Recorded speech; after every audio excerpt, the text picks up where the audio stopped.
People like to believe that families are built with love. I used to believe that too. Now I think they're built with repetition. You wake up before everyone else. You lock the doors at night. You remember which cereal one kid refuses to eat and which one has to be reminded 3 times to take his inhaler before football practice.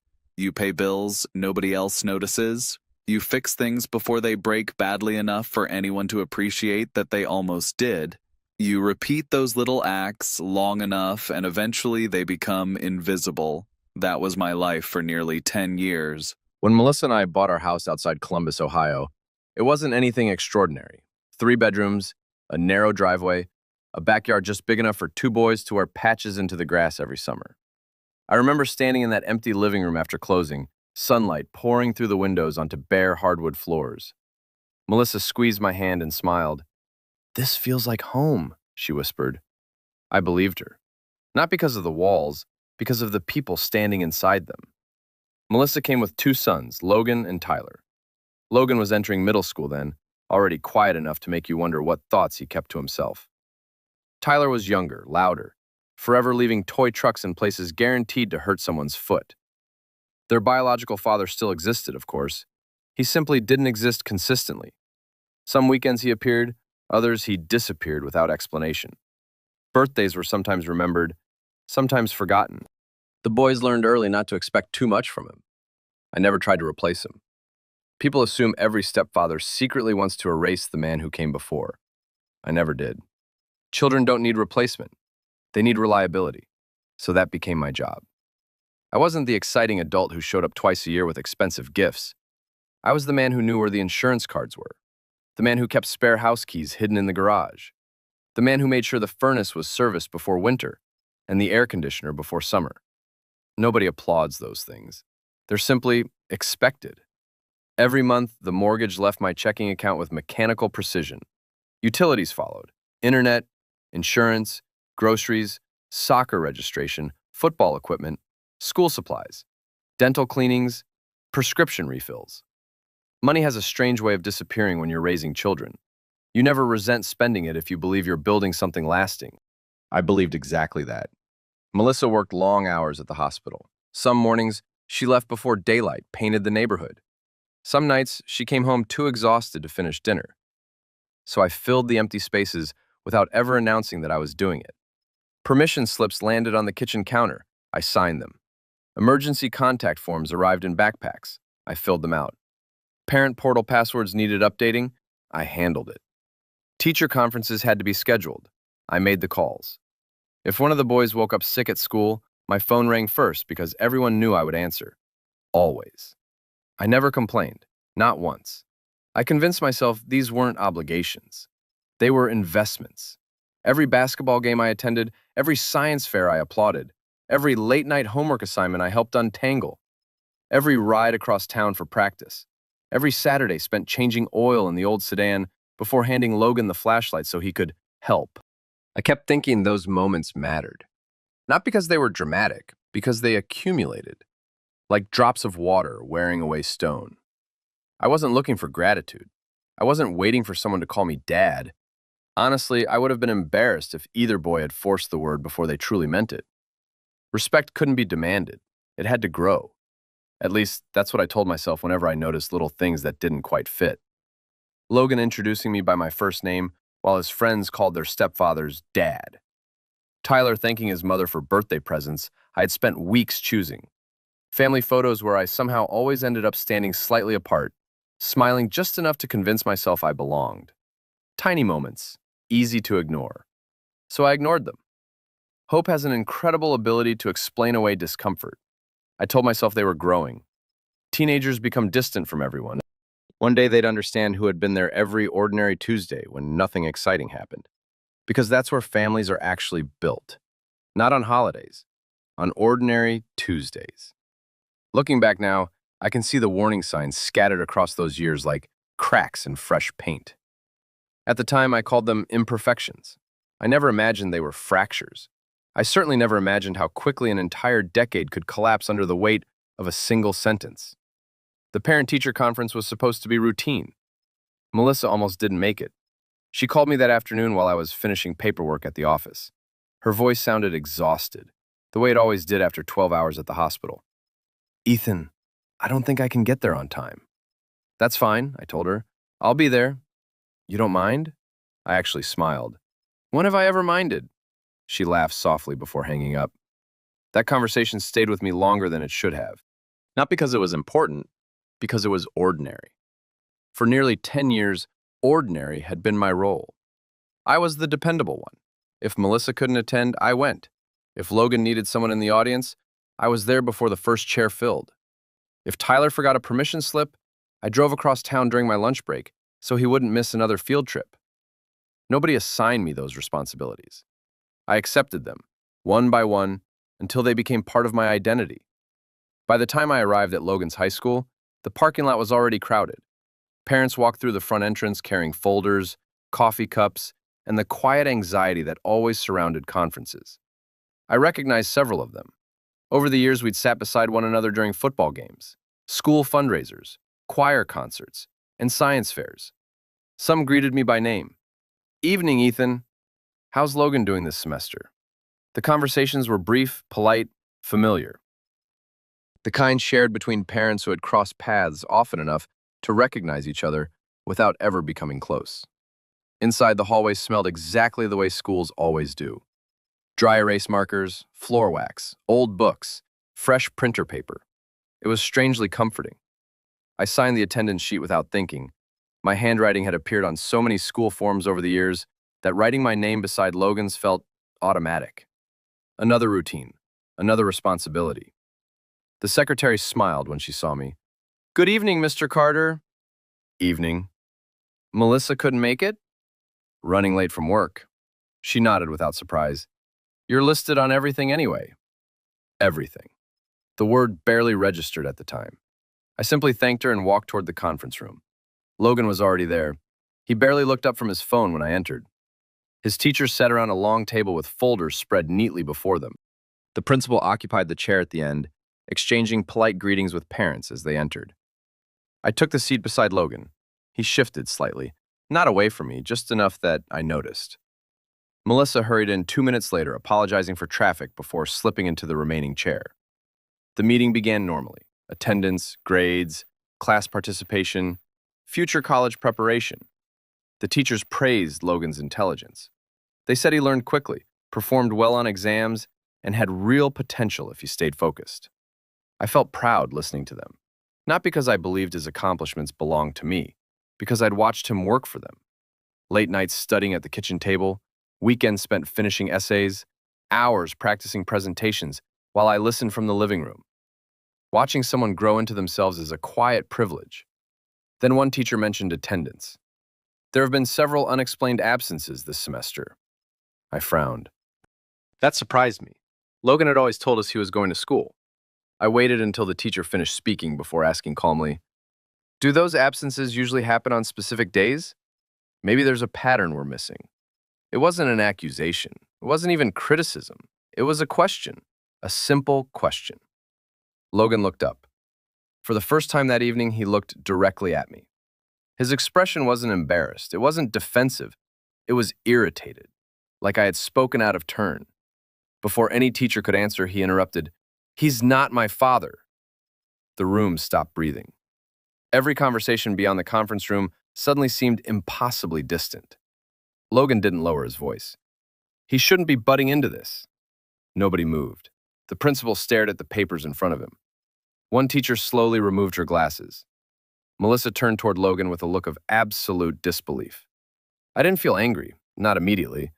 What I felt was stranger, as though something inside me had simply gone quiet. Years of ordinary Tuesdays, years of signatures, years of showing up, reduced to a single sentence spoken in front of strangers. I looked toward the secretary standing near the doorway. My voice remained perfectly calm. "Excuse me." She stepped closer. "Could you remove my name from every school document connected to Logan?" She blinked. "I'm sorry?" "Emergency contact forms." I folded my hands on the table. "Permission slips, medical authorizations, parent notifications, field trip approvals.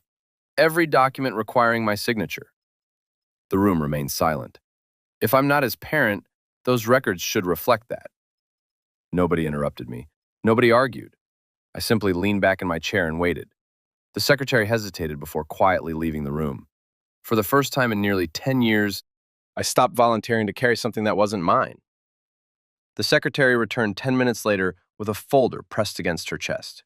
I remember that folder clearly. Blue cardboard, white label.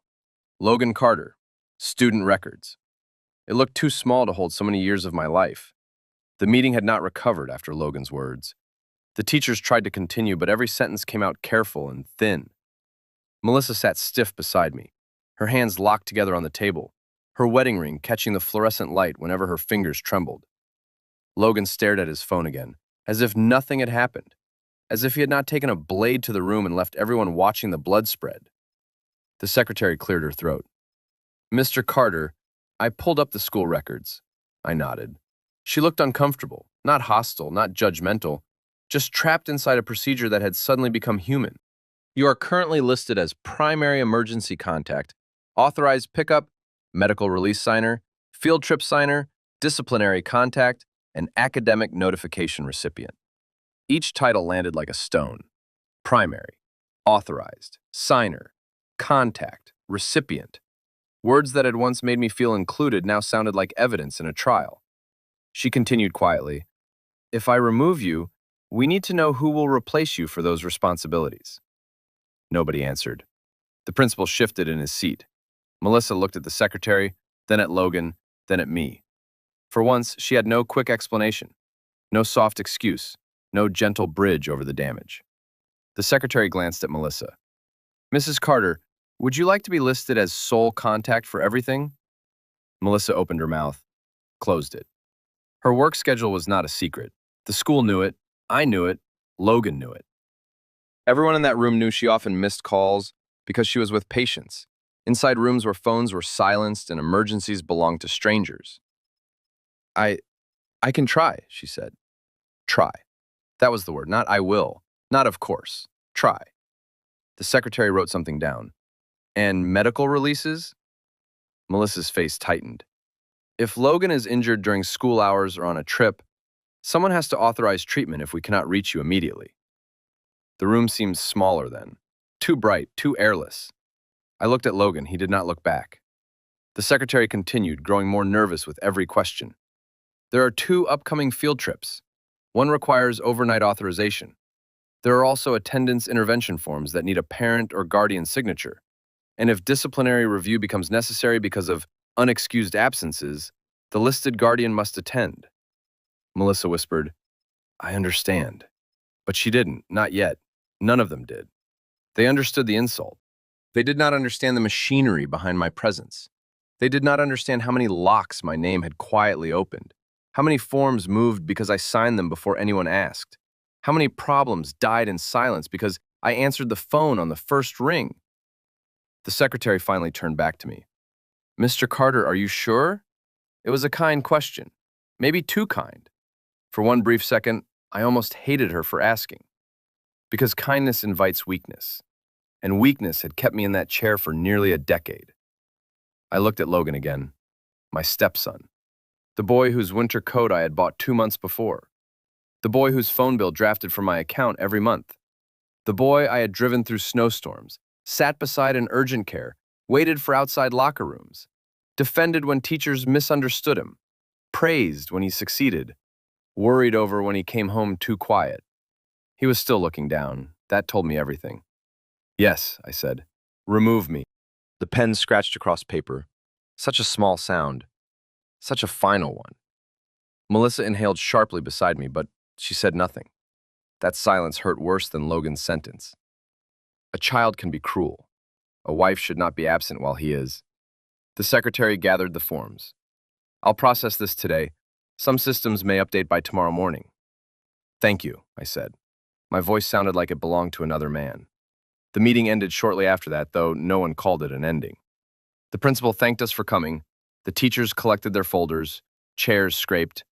Parents outside the room resumed their ordinary concerns, unaware they had just walked past the wreckage of my family. In the hallway, Melissa caught my sleeve. "Ethan." I stopped. Logan kept walking ahead of us. Not fast, not ashamed, just finished. Melissa lowered her voice. You didn't have to do that in there. I looked at her hand on my sleeve, then at her face. And something inside me, something old and tired, finally stepped back from her. No, I said. He didn't have to say what he said in there. Her eyes filled with panic then, but panic is not the same as loyalty. She whispered, he's a teenager. I nodded once. And I'm not his father. She flinched. Good. Some truths should hurt when spoken aloud. We drove home in separate silences. Logan sat in the back seat with his earbuds in. Melissa stared out the passenger window. I kept both hands on the wheel and watched the road unspool beneath the headlights. Columbus glowed in the distance, soft and indifferent. The suburbs came slowly. Streetlights, mailboxes, identical lawns. The house appeared at the end of our quiet street, warm lights glowing in the windows like nothing inside had changed. But everything had. I parked in the driveway and stayed in the car after they went inside. For a long time, I listened to the engine tick as it cooled. 10 years. 10 years of trying to become undeniable. And all it took was one sentence to prove I had remained optional. When I finally entered the house, Melissa was in the kitchen, whispering with Logan. They stopped when they saw me. That told me enough. I walked past them without a word, went into the small office where I kept the family files, and opened the drawer. School receipts, sports invoices, medical statements, camp deposits, permission copies, a paper trail of devotion. I sat down and began separating what had my name on it from what did not. Not angrily, not dramatically, carefully, like a man removing splinters from his own skin. By midnight, the first pile was finished. By morning, I knew exactly what had to happen next. The next morning, I woke up at exactly 5:30. Not because I had slept well, because my body had followed the same routine for years, even after my mind had spent the entire night replaying Logan's words. I lay in bed for a few minutes, staring at the ceiling while the first light crept through the curtains. Melissa was still asleep beside me, turned toward the opposite edge of the mattress. We weren't touching. Somehow, the space between us felt larger than the king-size bed itself. I dressed quietly, brewed coffee, and carried the mug into my office. The folders I had organized the night before were still spread across the desk. School, sports, medical, insurance. Every responsibility had its own folder. Every folder had my handwriting. I opened my laptop. There was no anger left, only clarity. For years, I had mistaken being needed for being accepted. Those weren't the same thing. Being needed meant someone relied on what I provided. Being accepted meant they valued the person providing it. I had confused one for the other. Not anymore. The first email I opened belonged to the Football Booster Club. Logan's seasonal fees were paid automatically every month. I logged into the account. Canceled automatic payments. The confirmation appeared on the screen. Recurring payment successfully canceled. One click. That was all it took. Next came Tyler's travel baseball account. Another automatic withdrawal. Canceled. Then the school activity portal. Lunch account, academic club donations, yearbook fund, band contribution. Every recurring payment that existed, because I had quietly volunteered to handle it, disappeared one after another. No dramatic speeches, no slammed fists, just confirmation messages appearing across my screen. Canceled, canceled, canceled. I wasn't taking anything away. I was simply stepping out of responsibilities that belonged to someone the family had just informed me I wasn't. When I finished, I opened the shared family calendar. Teacher conference next Thursday. Canceled. College planning meeting? Removed. Volunteer sign up for the school carnival? Deleted. I erased only my own name, nothing else. Melissa walked into the office just after 7. She stood in the doorway holding her coffee. What are you doing? I looked up. Cleaning up. Her eyes drifted toward the laptop, then toward the folders. Ethan, I've canceled everything that depended on me. She frowned. What does that mean? It means Logan was right. The words landed harder than I expected. She took 2 slow steps into the room. He didn't mean... I raised a hand. Please don't tell me what he meant. Silence. He spoke clearly. Another silence. He said I'm not his father. Melissa looked down. I know. So I'm adjusting my life accordingly. Her voice became smaller. The sports payments? Canceled. The school? I've withdrawn. The parent meetings? I won't be attending. She stared at me as if she expected me to laugh and admit this was temporary. I didn't. You can't just disappear. I almost smiled. I already have. She didn't answer, because we both knew the truth. The only reason anyone noticed my absence now was because they had finally seen everything I'd been doing. Invisible work remains invisible until it stops. That evening, Tyler came home asking for money to cover an upcoming tournament deposit. Normally, he would have walked into my office, leaned against the doorframe, and asked casually, "Ethan, coach needs the payment by Friday." I always transferred it before dinner. This time was different. He stood there waiting. I looked at him. "You'll need to ask your mother." He blinked. "What?" "I'm no longer handling school or sports expenses." He laughed once, thinking I was joking. Then he realized I wasn't. "What happened?" I kept my voice calm. "Nothing happened." "Then why?" "Because those responsibilities belong to parents." The room became quiet. Tyler frowned. "But you've always—" "I know." He didn't argue. He simply walked away looking confused. An hour later, I heard him asking Melissa the same question. She didn't have an answer either. By the weekend, the first phone calls began. The football coach wanted to know why Logan's payment hadn't arrived. The baseball coordinator needed tournament paperwork signed. The guidance office left 2 voicemail messages asking about updated emergency contacts. For years, every one of those calls had come to me. Now they landed on Melissa's phone, sometimes while she was working, sometimes while she was driving, sometimes when she couldn't answer. The voicemail notifications multiplied. Emails followed, text messages, reminders, deadlines. I watched quietly from across the kitchen as Melissa's expression changed each time another notification appeared. Not angry, overwhelmed. She had never realized how many moving pieces I had been holding together. Neither had I. Not until I let them fall into someone else's hands. Logan noticed the change too. At first, he acted as though none of it mattered. He walked through the house wearing the same detached expression he'd worn since the conference. Earbuds in, phone in hand, bedroom door closed. But confidence fades when inconvenience becomes routine. One afternoon, I overheard him asking Melissa whether the football payment had been processed. She hesitated.